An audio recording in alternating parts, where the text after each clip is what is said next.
Aujourd'hui, on se retrouve pour une petite présentation de deck, et je sais pas trop comment je vais m'y prendre parce que c'est mon deck le plus compliqué, le plus incompréhensible, le plus curieux, avec Vorel, du Clat du Coq. C'est un deck bleu-vert. Vorel, ce qu'elle fait, pour un bleu, un vert, je sais pas pourquoi je dis elle, c'est un mec, mais je croyais que c'était une meuf, mais on voit très bien qu'il est hyper musclé. Ok. Si je dis elle, ne vous étonnez pas trop. En gros, pour un bleu, un vert, ça double les marqueurs, tous les marqueurs, sur un artefact, une créature, ou un terrain. Donc ça peut permettre d'avoir plein de marqueurs sur des créatures pour qu'elles soient gigantesques. Mon deck, il est plutôt basé sur les marqueurs charge, qui se retrouvent souvent sur les artefacts. Pourquoi les marqueurs charge? Parce que il y en avait beaucoup dans Mirrodin, et je suis un grand fan de Mirrodin, c'est à peu près à cette époque que j'ai commencé à jouer. Et je voulais un... Il y a plein de cartes qui synergisent avec les marqueurs charge. L'infuseur Vedalken, au début de votre entretien, vous mettez un marqueur charge sur un artefact. La chambre d'énergie, qui peut mettre un marqueur +1/+1 ou un marqueur charge. Spoiler alerte, on met toujours un marqueur charge. Le corps tapeur, je sais plus comment il s'appelle en français lui. Il peut s'engager pour mettre un marqueur charge et être sacrifié pour mettre 2 marqueurs charge. Alors lui, il est très très pratique. Le conduit d'alimentation, on peut l'engager pour retirer un marqueur d'un permanent. Et soit mettre un marqueur charge, soit mettre un marqueur +1/+1. Ensuite, le nodule de surcharge qui arrive avec 6 marqueurs charge, et on peut l'engager pour 1, et déplacer un de ces marqueurs charge sur un autre artefact. Donc le but avec ce deck, c'est d'atteindre des montants de marqueurs charge totalement absurdes, totalement gigantesques, pour faire des trucs rigolos. Mais on peut aussi s'étendre au-delà des marqueurs charge, bien sûr. On peut avoir d'autres types de marqueurs. Je vais d'abord vous présenter les marqueurs charge. Alors déjà, pour avoir énormément de mana, on a la cornucopée astrale. On paye 3 fois X, et elle arrive avec X marqueurs charge sur elle, et elle s'engage pour autant de mana qu'il y a de marqueurs charge. Donc on peut la jouer pour 0, elle arrive avec 0 marqueurs charge, et avec les cartes que je vous ai présentées avant, on peut mettre des marqueurs charge. Si par exemple j'ai le corps tapeur, je mets cornucopée astrale pour 0, je peux engager le corps tapeur, mettre un marqueur charge, le sacrifier, mettre 2 marqueurs charge, ça fait 3, puis j'engage Vorel, je double le nombre de marqueurs charge, il y en a 6, et pouf, il s'engage pour 6 mana. Alors ça peut, vous voyez que ça peut monter très très vite. Dans le même genre, il y a le Calice toujours ruisselant, qui lui a un multi-kick, et il arrive avec autant de marqueurs charge que de fois où on l'a kické. Et lui, c'est du mana incolore. Donc c'est un peu moins pratique, mais ça fait quand même... ça peut faire énormément de mana aussi. Et j'ai pas mal de choses qui peuvent récompenser des énormes montants de mana. Ah, il y a aussi Relique de la Coalition. On peut l'engager pour mettre un marqueur charge, et la première phase principale, on retire tous les marqueurs charge et on ajoute autant de mana. Donc c'est un peu moins... ça dure moins dans le temps, ça. C'est des marqueurs charge qui sont enlevés, forcément. Mais on peut quand même s'en servir pour faire beaucoup de mana d'un coup. Ça, c'était pour le mana. Il y a aussi de la gestion en marqueurs charge, comme les flèches infusées, très pratique, qui arrivent avec autant de marqueurs charge que de couleurs de mana utilisées pour payer son coût. Donc vu que j'ai des artefacts comme ça qui peuvent faire qui peuvent faire toutes les couleurs de mana, ça peut arriver avec plus de 2 marqueurs charge, techniquement. Mais de toute façon, le but, ça va être de mettre énormément de marqueurs. Et ensuite, on l'engage pour retirer autant de marqueurs qu'on veut, et mettre -X à une créature. Donc ça peut gérer une créature par tour si on rajoute encore et encore des marqueurs dessus. D'ailleurs, j'ai déjà fait une partie avec ce deck, et les flèches infusées ont fait un bon travail. Je vous invite à voir la vidéo. Je vous la mettrai dans les fiches. Un autre petit outil à marqueur charge, on a la fonderie de golem et la forge à titan qui fonctionnent un peu pareil. Donc ça, à chaque fois qu'on lance un sort d'artefact, on met un marqueur charge. Et on peut retirer 3 marqueurs charge et mettre un jeton 3/3 golem. Donc ça, c'est très facile de faire une énorme armée de golem. Il suffit de jouer quelques artefacts. Et ensuite, il y a Vorel qui double les marqueurs, donc ça peut monter très très haut. Mais c'est que des 3/3. Et il n'y a pas grand chose pour booster les créatures dans ce deck. C'est un deck qui fait beaucoup de value, mais pas grand chose d'autre. La forge à titan, pour 3, on l'engage, on met un marqueur charge. Donc c'est très très lent. Et on peut l'engager, retirer 3 marqueurs charge. Et mettre un 9/9 golem sur le champ de bataille. Donc là, c'est un peu plus menaçant déjà, une 9/9. Le souci, c'est qu'il faut l'engager, donc on peut pas avoir une armée de 9/9 très facilement. Mais ça reste un artefact menaçant pour les ennemis. Pour la gestion, on a aussi la baguette transmogrificatrice, je crois. Je ne sais pas si j'ai retenu le nom. Elle arrive avec 3 marqueurs charge, on peut payer 1, enlever un marqueur charge, détruire une créature, et elle est remplacée par un Nox 2/4. Et ça peut s'activer qu'en rituel, sinon ce serait vachement fort, mais c'est déjà fort. Et vu que ça arrive avec 3 marqueurs charge, si on les double ça fait 6. Et ensuite normalement il n'y a plus besoin de doubler. Normalement avec les 3 marqueurs, on gère suffisamment de créatures. Enfin il y a le canon luxe, on l'engage pour mettre un marqueur charge, et on peut aussi l'engager et retirer 3 marqueurs charge pour détruire un permanent, Pour la pioche, on a le Culling Dice, je sais pas comment ça se prononce. On peut l'engager, sacrifier une créature pour mettre un marqueur charge. Et pour 1, le sacrifier et piocher une carte pour chaque marqueur charge, ce qui peut faire beaucoup de cartes. Ensuite, un truc un peu hors sujet, il y a le l'urne d'éternité qui arrive avec autant de marqueurs charge que le total de points de vie. Ça peut arriver avec 40 par exemple. Et chaque fois qu'un terrain arrive sur le champ de bataille, on peut faire que notre total de points de vie devienne le nombre de marqueurs charge sur l'urne d'éternité. Donc, si on le double avec Vorel, que c'était à 40, ça passe à 80. Et à chaque terrain qu'on pose, notre total de points de vie redevient à 80. Quand il y a l'urne d'éternité, a priori, on devient relativement immortel. Il y a toujours les dégâts de commandant, bien sûr, qui sont la faiblesse de l'urne d'éternité, mais c'est une carte qui fait peur. Et vu que 40 marqueurs charge, c'est quand même gigantesque, donc les doubler à chaque fois. Juste si on double à chaque tour, ça fait 80, 160, 320. Pouf. Une fois que t'as 320 PV, t'es bien, quoi. Il y a aussi le Couvoir Orochi, qui arrive avec X marqueurs charge, et il coûte 2 fois X. Et pour 5, on l'engage et on met autant de serpents 1-1 qu'il y a de marqueurs charge. Clairement une carte nulle. J'ai pas suffisamment joué ce deck pour que cette carte soit utile. Mais je suis sûr qu'un jour, elle fera son travail. Oh, c'est sûr. Et elle permet de récompenser, enfin il y a plein de cartes comme ça qui permettent de récompenser des montants de mana gigantesques. Je vous en ai pas montré beaucoup. Mais si on a... Il y a beaucoup de moyens d'avoir énormément de mana dans ce deck. Et les deux cartes que je vous ai montrées, les deux cartes Relique de la Coalition et Cornucopée Astrale, c'est des cartes centrales du deck. Mais non, pas toi, Relique de la Coalition, qu'est-ce que je raconte? Non, Relique de la Coalition, c'est bas de gamme. Non, je voulais dire Calice toujours 800. C'est deux cartes qu'il faut très souvent. Donc j'ai des cartes pour aller les chercher, comme la Clé Argent de Lune. Très bonne carte qui permet de chercher une carte d'artefact avec une capacité de mana, ou une carte de terrain de base. Donc, ce sera souvent quand même la Cornucopée Astrale ou le Calice toujours Misslant. Je pense que je préfère la Cornucopée Astrale qui permet d'avoir du mana coloré, c'est un peu plus pratique. J'ai aussi la Foire des Inventeurs, qui est un terrain qui peut aller chercher une carte d'artefact, n'importe laquelle. Et bien sûr le Mage au Breloque, qui peut aller chercher un artefact qui coûte 1 ou moins, et cela il coûte 0. Extrêmement pratique ce Mage au Breloque. En général, on l'a dans le deck pour chercher un Sol Ring, mais dans ce deck, Calice toujours ruisselant et Cornucopée Astrale, c'est mieux que Sol Ring. Sol Ring, ça file 2 mana, c'est pathétique. 2 mana dans ce deck, ça vaut rien du tout quand on a des trucs qui s'engagent pour 5. Ils ont abusé avec cette carte. S'engager pour 5, c'est vraiment cruel. Je pense un de ces jours, je l'enlèverai du deck. Couvoir Orochi. Il y a aussi un terrain qui arrive avec des marqueurs charge, c'est la Blast Zone. On peut payer 2 fois X et mettre X marqueurs charge. Il faut vraiment avoir du temps à perdre. Et pour 3, le sacrifier et détruire tous les permanents qui ont un coût converti de mana égal au nombre de marqueurs charge. Oh, c'est très lent, mais je crois pas m'en être déjà servi. Mais c'est un terrain de toute façon, donc on perd pas grand chose à le mettre dans le deck. Donc tout ça, c'était les cartes qui synergisent avec les marqueurs charge. Je vais vous montrer les autres marqueurs qui comptent maintenant. Que diriez-vous de marqueur nuit? On a l'anneau réplicateur. À chaque entretien, on met un marqueur nuit dessus. Puis s'il y a 8 marqueurs nuit, on les retire tous et on crée 8 jetons d'artefacts neigeux. Incolore, appelé anneau répliqué, avec engagé, ajouter un mana de la couleur de votre choix. En gros, ça crée des copies de ça, mais qui ne peuvent pas se doubler. Donc, en gros, après 8 tours, on gagne 8 artefacts qui filent du mana. Ceci dit, évidemment, on peut proliférer l'anneau réplicateur pour que ça arrive en moins de tours que ça. Et on a Vorel, évidemment. Donc, si l'anneau réplicateur a 4 marqueurs, au début de l'entretien, donc on dégage tout, puis il y a le trigger de l'anneau réplicateur. Et vu que tout est dégagé, on peut répondre au trigger de l'anneau réplicateur en engageant Vorel et en doublant les marqueurs, ça passe à 8, puis ça en rajoute 1, ça passe à 9, et vu qu'il a plus de 8 marqueurs, enfin au moins 8 marqueurs, et ben on va les retirer et créer les 8 anneaux répliqués. Donc ça peut être très rapide, et c'est un autre moyen d'avoir énormément de mana. Mais c'est capé à 8, quoi. Il peut trigger plusieurs fois, il peut avoir plusieurs fois les plus 8, mais ça m'est jamais arrivé. C'est arrivé très souvent que j'arrive à avoir les 8 marqueurs, même à chaque fois que j'ai posé cette carte. Mais c'est jamais arrivé que ça le fasse 2 fois. Normalement avec 8, j'ai assez de mana.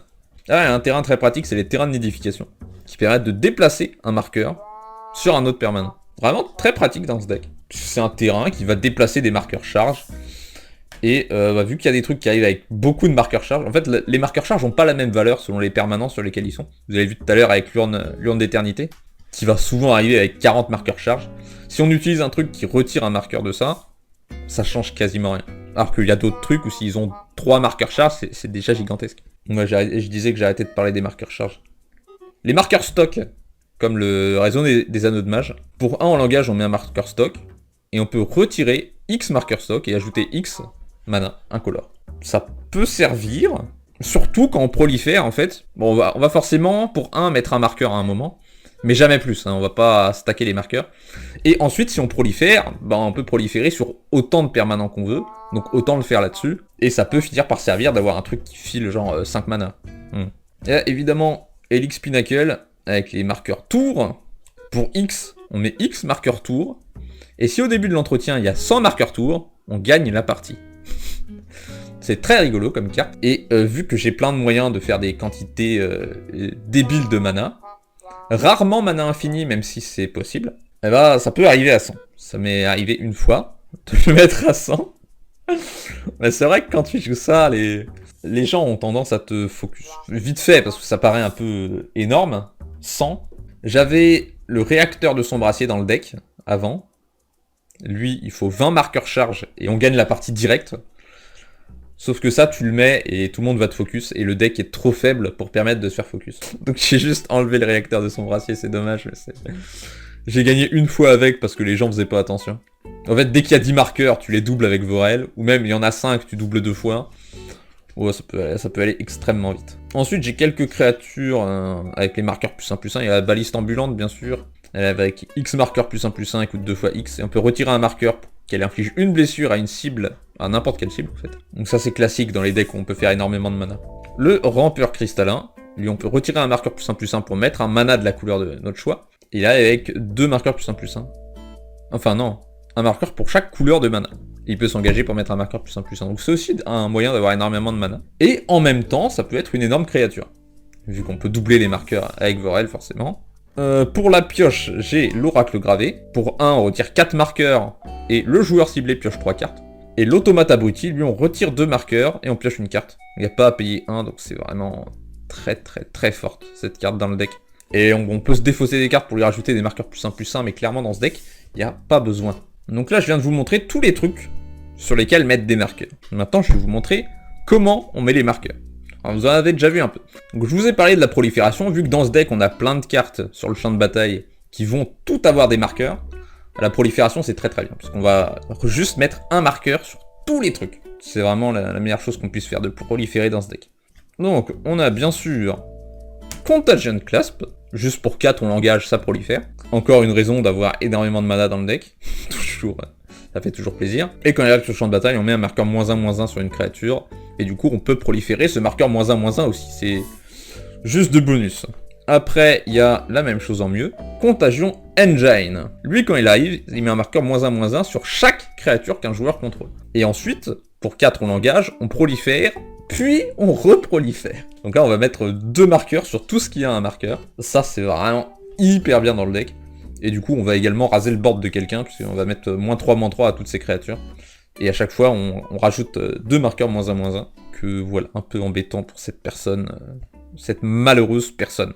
Ensuite, on a les 2 cartes de la guerre des Planeswalkers, Sage de l'évolution, Canaliseuse de flux. Chaque fois que vous lancez un sort non créature, proliférez. Et chaque fois qu'un terrain arrive sur le champ de bataille sous votre contrôle, proliférez. 2 trucs qui arrivent assez souvent. Sort non créature, il y a quasiment que ça dans le deck. Et les terrains, il y en a dans la plupart des decks. Plan litigieux, proliférer, piocher une carte. Rien de spécial. Thrumming Bird que j'aime bien, quand il inflige des blessures à un joueur, on prolifère. Ça arrive assez tôt dans la partie, donc ça peut faire le travail. Et vu qu'il a le vol, il y a forcément quelqu'un qu'on va pouvoir attaquer. Un moyen rapide, quoi, de proliférer. Marée inexorable. Chaque fois que vous lancez un sort, proliférez. Chaque sort. Il y a le terrain Bastion de Carne, pour 4 on prolifère. Ça peut faire le taf aussi. Et enfin, la meilleure créature, Deep Glowskate. Lui, c'est un peu comme proliférer, sauf que c'est doubler les marqueurs sur autant de permanents qu'on veut. Celui-là, quand on l'a, on est vraiment content. C'est un trigger de Vorel, sur tout, en fait. Limite, s'il y avait un moyen que le deck tourne autour de lui, j'aurais fait un deck Blink où on l'exile, on le remet dans la main, mais bon, vu que c'est qu'une créature qu'on n'est pas sûr de piocher, c'est dommage. Clairement, une des meilleures cartes du deck. Ensuite, pour doubler les marqueurs, Vorinclex, si on devait mettre un marqueur, à la place on met le double.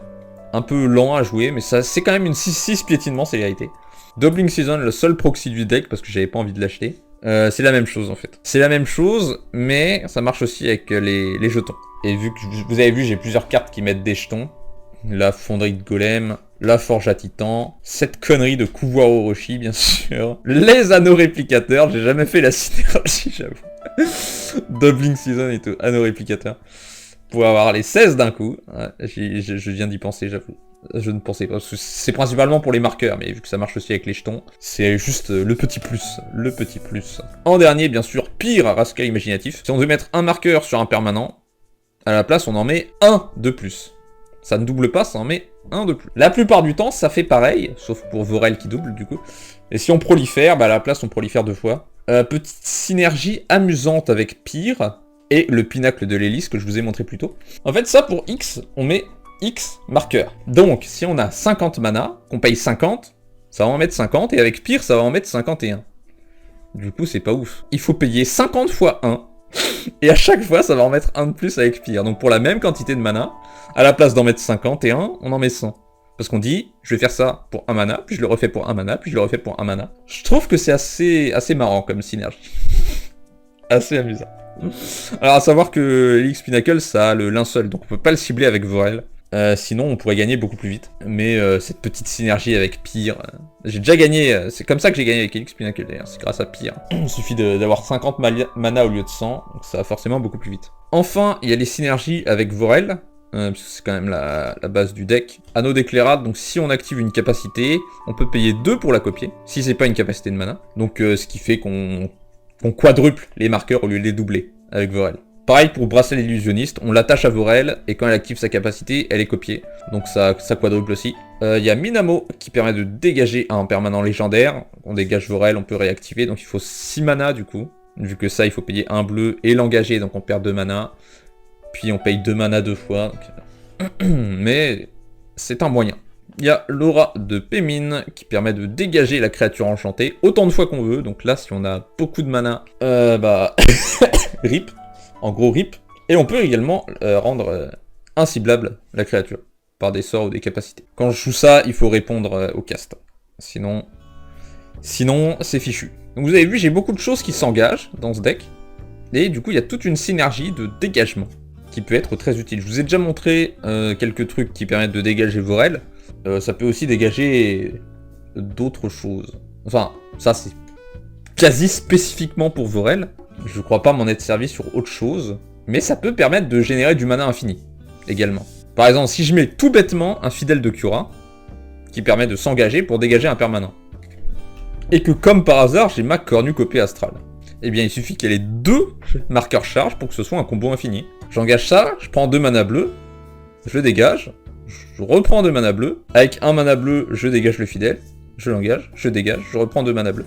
Ça me fait une infinité de mana bleus, juste avec ces 3 cartes. Et le mana infini, vous avez bien compris à quoi ça pouvait servir. Fidèle de Cura, c'est vraiment une carte que j'adore, hein. Je la mets dans tous les decks où c'est possible. J'ai Guide Kelpie aussi qui fait la même chose. Dégager un autre permanent ciblé que vous contrôlez. Alors que ça peut même dégager les permanents que je contrôle pas, ce qui est totalement inutile. Pareil, Sage du Filigrane qui peut du coup faire un combo infini juste avec ces 2-là. Ça, s'il y a au moins 4 marqueurs charge, j'ai mana infini. Lui, il est juste là pour faire des combos infinis, mais... Je suis sûr qu'il peut me servir à autre chose en soi. Enfin, oui. C'est ça le truc dans ce deck. Je sais même pas tout ce qu'il peut faire, ce deck. C'est pour ça que je l'appelle machine à gaz, en fait. Il peut faire tellement de choses différentes que j'ai forcément pas pensé à tout.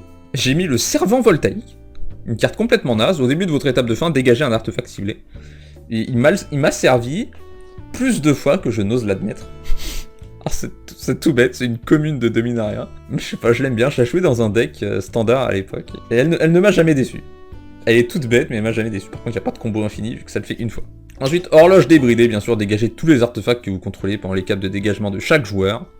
Et Muse des dégraines, dégagez tous les permanents que vous contrôlez pendant l'étape de dégagement de chaque autre joueur. Ça, c'est totalement pété dans ce deck. Puisqu'avec toutes les capacités activées que j'ai, c'est comme si j'avais 4 tours. Donc ça c'est des cartes qui combo extrêmement bien avec les artefacts qui s'activent pour du mana, bien sûr, mais des trucs comme Canon Luxe, par exemple, ou les flèches infusées, enfin tous les trucs qui s'engagent, je vous les ai tous montrés, même Relique de la Coalition qui devient très utile. Vraiment, le deck devient débile avec ces 2 cartes.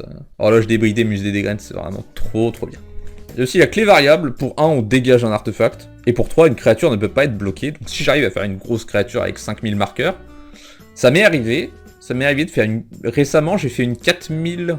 Une 4096, je crois. J'ai fait une 4096 grâce à sursimplifier. J'ai doublé, doublé. Et à la fin, c'était une 4096.